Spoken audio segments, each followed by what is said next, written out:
Hi there, we're Lance and Chad. I'm Lance. And I'm Chad, and we practice Filipino martial arts. So a while back we were thinking about what a good way would be to practice striking our opponent's hand. You can use padded sticks and stuff, and those are really useful sometimes, but we thought it might also be good to learn how to keep your hand from being hit. So we started with a technique from Modern Arnis called the tapi-tapi block, and it works like this. The attacker, played by Lance, is going to strike at me, and I'm going to do a block to his stick.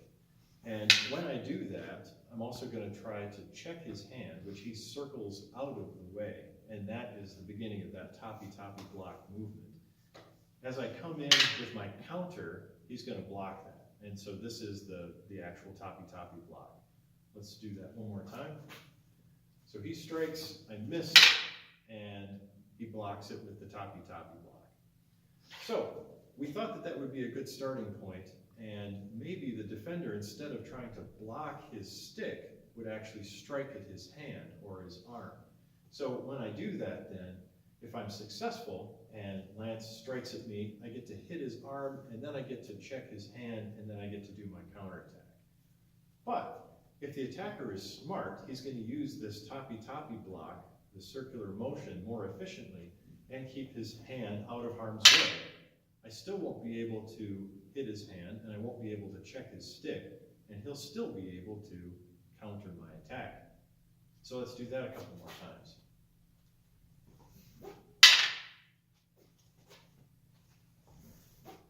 So there we go. There's a safe way to practice, striking at your opponent's hand and for the opponent to not get hit. But if we go on from there. So in addition to using your stick hand efficiently, we also want to use our empty hand more efficiently and get to the offense as quickly as possible. So one of the ways that this drill allows for that is, as I do my tapi-tapi strike, my checking hand is going to check my opponent's stick early, so now I can continue with my blocking movement and either strike their arm, or I can strike directly with a number 12. So that's going to look something like this.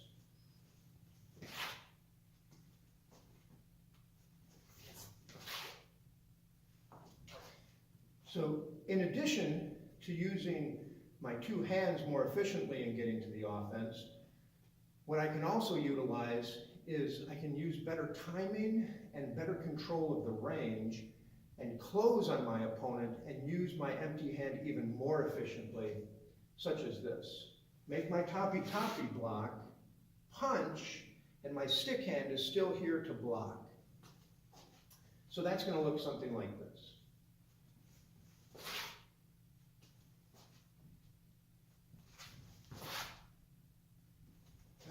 So that enables me to get to the offense that much quicker and more efficiently.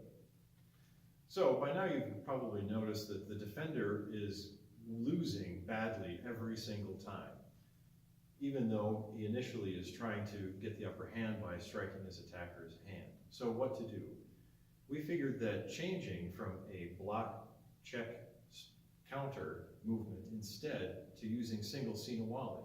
So single sinawali is a large weaving motion that's a little bit different, and when we apply it to this situation, it looks like this.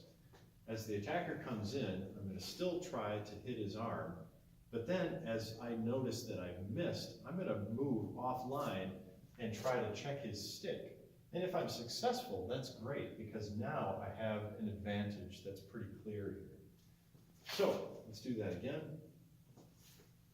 The single sinawali movement then can be used twice in a row. I can use it to try to strike my attacker's hand, and I can use it to try to seize his stick.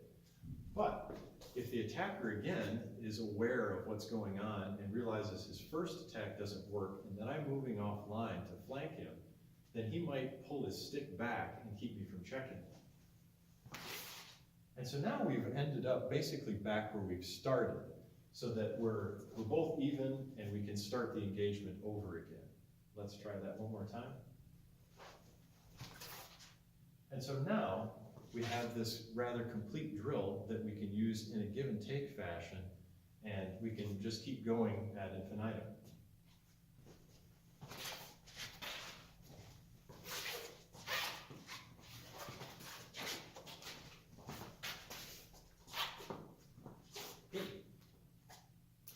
So in summary, what we try and do is exploit our partner's weaknesses by getting to the offense as quickly as possible, by utilizing our range and timing, and also utilizing both hands more efficiently.